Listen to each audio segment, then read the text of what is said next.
Análise política, com Orion Teixeira. Ao vivo por imagens para quem nos acompanha lá na live do YouTube. Oi, Orion, bom dia. Bom dia, Lucas, Luciano e ouvintes, espectadores da Band News. Prazer voltar a falar com vocês. Prazer é nosso. Orion, que inclusive esteve nesse entrevista coletiva com o Reginaldo Lopes. Orion, e a gente continua falando aí sobre essa transição de governo, né? A transição de Lula recomenda cautela e que o governador Romeu Zema aguarde essa nova gestão federal para avançar aí em regime de recuperação fiscal e também metrô de Belo Horizonte. Quais são as mudanças que virão por aí? Exatamente, Lucas. Tudo indica que elas virão, que os termos de adesão de Minas Gerais à recuperação fiscal não serão os mesmos que foram pactuados pela equipe de Zema junto ao governo federal de Bolsonaro, que está em contagem regressiva, salvo intervenções pretendidas por bolsonaristas. O regime de recuperação fiscal é o atual modelo para suspender pagamento da dívida de estados falidos com o governo federal. Diante disso, da transição pacífica que faz o futuro governo, um dos líderes da transição, da equipe de transição, eleito aí o deputado federal Reginaldo Lopes, do PT, como vocês mostraram aí, mandou um recado para o governo Zema durante a entrevista coletiva deste último sábado, aconselhando o governo a esperar que a nova equipe econômica do governo eleito nas urnas tome posse para discutir uma forma menos prejudicial do que a atual sobre essa ajuste fiscal, recuperação fiscal do Estado.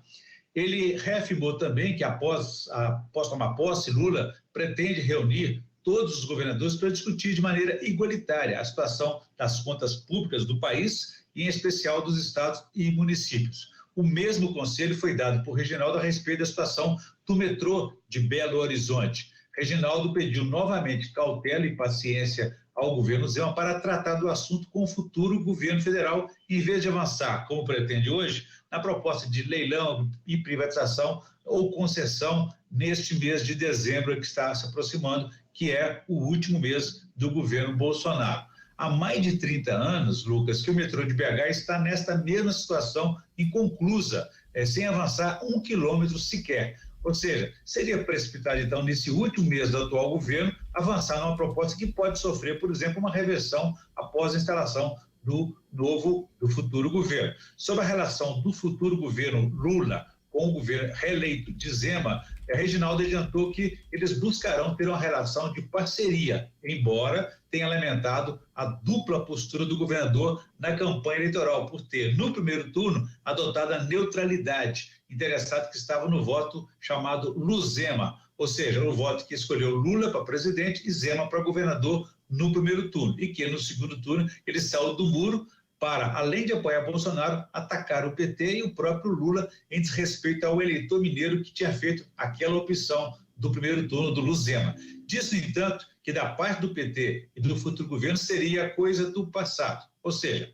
há espaço para criar pontes de relacionamento, diálogo, desde também que essa seja a vontade de Romeu Zema. Orion, e as expectativas para a posse, do presidente eleito Lula?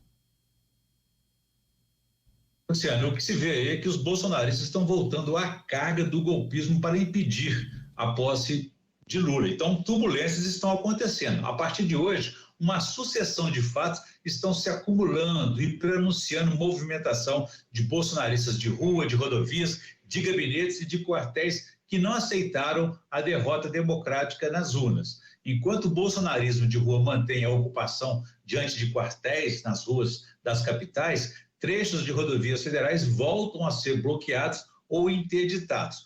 O candidato a vice de Bolsonaro, general Braga Neto, derrotado na eleição também, mantém em funcionamento o comitê, que era eleitoral de Bolsonaro em Brasília, para conexões com esses movimentos antidemocráticos de ruas e de rodovias. Na tarde de ontem, militares do Exército montaram tendas, uma espécie de acampamento ao longo da Praça da Sé, no centro de São Paulo, para obra social. Bolsonaristas usaram o episódio como início de movimentação da intervenção militar no país.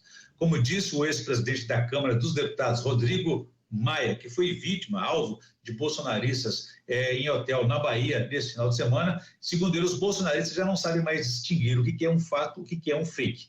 O presidente do partido de Bolsonaro, PL, Valdemar Costa Neto, afirmou que o partido dele vai pedir ao Tribunal Superior Eleitoral, a partir de amanhã, a revisão da apuração das urnas eletrônicas que entraram em funcionamento antes de 2020. A denúncia dele, que deverá ser apresentada, então, aponta que cerca de 250 mil equipamentos teriam o mesmo número, sem apresentar provas ainda. Segundo Valdemar, as novas denúncias são baseadas em um estudo do Instituto Voto Legal contratado pelo partido.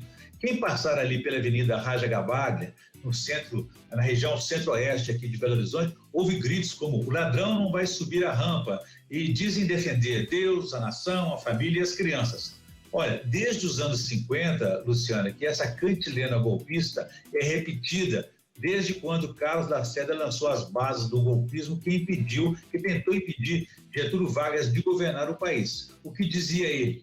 Aspas, o senhor Getúlio não deve ser candidato. Se for candidato, não deve ser eleito. Se for eleito, não deve tomar posse. Se tomar posse, não pode governar. E se governar, não deve terminar seu governo, como aconteceu. Getúlio acabou se matando e entrando para a história como um dos maiores presidentes que o país já teve. Pelo menos é o mais lembrado pela população por suas realizações, como as leis trabalhistas da CLT, a criação da Petrobras, entre outras aí. Tentaram a mesma campanha antidemocrática contra Juscelino Kubitschek, Lula, e conseguiram novamente contra Dilma, com o impeachment forjado dela contra ela, porque não conseguiu governar o seu segundo mandato. Agora reacendem essa anticampanha contra Lula. Como ele venceu a eleição 2 vezes, no primeiro e no segundo turno, estão criando aí um terceiro turno para impedir que ele suba a rampa em janeiro próximo. Mas temos que apostar aí nas instituições democráticas que estão de pé, estão em defesa da Constituição e da normalidade democrática. E é isso, né, Orion? Se querem a anulação das eleições, a gente imagina que eles queiram a anulação de tudo, né? Então, a anulação das eleições de Tarcísio de Freitas em São Paulo, do Zema aqui, de Nicolas Ferreira, mais votado, né?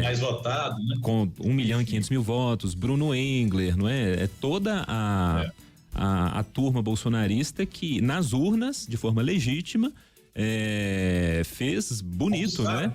Nas eleições aí, considerando o que eles consideram como bonito. E você vê que essa onda golpista aí, ela não é um consenso. O próprio general Hamilton Mourão, que é o vice-presidente atual de Bolsonaro, ele disse que, olha, o melhor é se preparar para 2026, voltar mais forte, ganhar a eleição e não resolver isso de outra forma. É isso.